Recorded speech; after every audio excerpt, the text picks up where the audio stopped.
Hi, everybody. I'm David Vonderhaarwa, Studio Design Director at Treyarch. And I'm Miles Leslie, MP and Blackout Producer at Treyarch. We are here to give you a new map briefing, this time for Alcatraz, brand new Blackout map.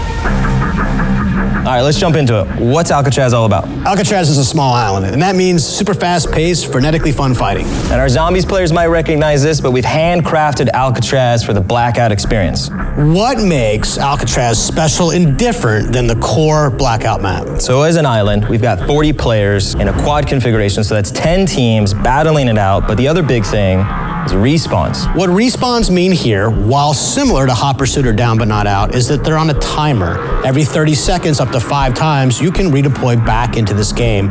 You're not waiting for the map to collapse. All right, Vaughn, everyone wants to know, are there zombies? Are there zombies?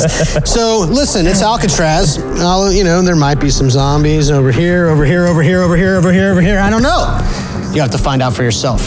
The other big change is how you deploy. Are you telling me that we no longer have a helicopter flight path over the island? That's right. You and your squad are going to deploy from randomly spawned portals over the entire island. And from those portals, you can reach any spot.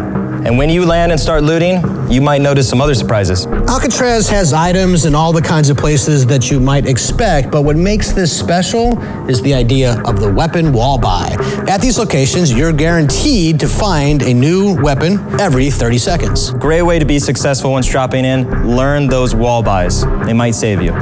Even though Alcatraz is a small island, it still has plenty of destinations. The main one, of course, the cell house in the direct center of the map. A lot of fun comes from the decisions you have to make, especially after you land. Let's say you land ruins, for example, a lot more open, got some decisions to make. Do I go high and get to the verticality towards the cell house, or do I weave my way through the parade grounds toward the cottages? This is where my strategy typically picks up. I like to grab a building, loot it all, lock it down, find my teammates, and then plot out the next move. I love you, Vaughn, but that's just the wrong strategy. What I like to do here is get up high, take the lighthouse, own that, get in the cell house, and just lock it down. I used to love you.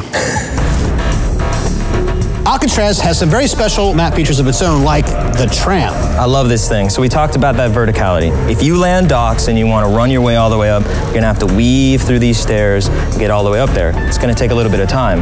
Or try to get to this tram, get all the way up there, and if the circle's pushing you back down, grab that tram, ride it all the way down. Let's get a closer look at the most iconic of buildings in Alcatraz, the cell house. Now, this building is huge, and there's so many different ways to land on it, around it, and get into it.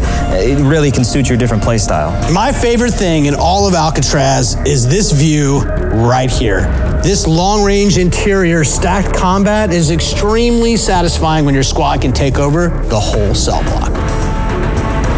Alcatraz has some of the best room-to-room, building-to-building combat that you'll find. And in between those buildings, you're really going to get this sandbox of different types of experiences, compact and kind of joined together. If we take a look here, got these roads that cut through, but you might experience some more longer-range combat. But if you're moving your way up the island, up these stairs, that's going to be a different experience. Normally when I'm looking at cliffs like this, I got to go around, but is this something that's actually traversable? Absolutely. We really want to reward the player for taking risks in this sandbox, and if you mantle those up, you might outsmart someone that's taking the more traditional route on the stairs. This is really what makes Alcatraz special. If the tactics that you're using in the moment are not working out so well, you're not that far away from trying a different approach. Alcatraz is really intense, close range, super fast action right out the gate.